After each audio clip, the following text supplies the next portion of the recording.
Yeah, so we started a tour on Broad Creek. That's the waterway that cuts right in the middle of Hilton Head. So you start off with a great view of both the south and the north end of the islands. Go to the spots where there's shallow water. It's a good spot to find dolphins. They tend to feed in the shallower waters.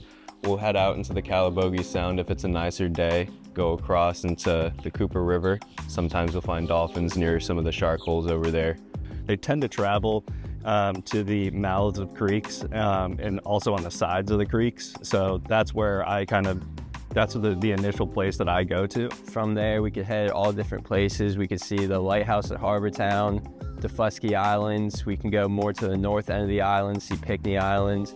From there, if it's a nice day, you could really go anywhere and get a great view of the islands. So you not only see dolphins, but you also get just a great tour of Hilton Head in general. Dolphins, especially in the summer, you have to try not to see dolphins. They're pretty much everywhere. On an average tour, it depends on the time of year. In wintertime, you're probably gonna see anywhere from 5 to 10 of them.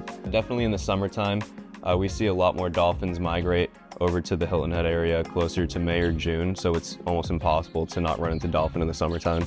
It's really all about finding the dolphins for them and giving them a good experience while also educating them on the area, the nature, and all of that stuff. The good thing about our smaller boats is that I can kind of cruise around and go find them down the creeks. That's where we find them strand feeding, way up those creeks at low tide. A strand feeding essentially is when dolphins will group together and create a wake at low tide, and they'll push fish up onto the shore. And they'll essentially go up and strand themselves, grab the fish, and slide back down. And the reason they're able to do this is because the mud here, the pluff mud, is very slippery, and they're able to basically slide back down. And they've also just learned that trait and taught themselves that. Here and I believe Australia are the only two places it's ever been recorded.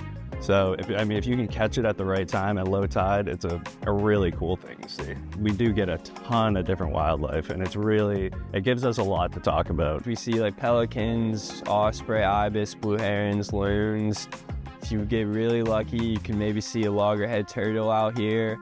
In the summer especially, we will catch some manatees at the marina, maybe deeper in the creek. Those are really cool to see. During the springtime, you tend to run into stingrays a lot more. That's a mating season for them. You'll start to see them hopping out of the water. It'll go like 6-8 feet straight out of the water. It's really cool to get to see that.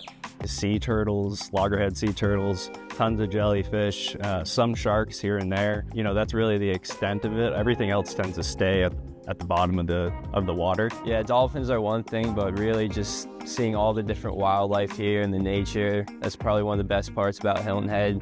All the captains here have been around here so long, we kind of know the best spots, and honestly, even if you don't see a dolphin, just the boat cruise and the sightseeing, it's kind of another trip in itself, so you kind of get a little of everything.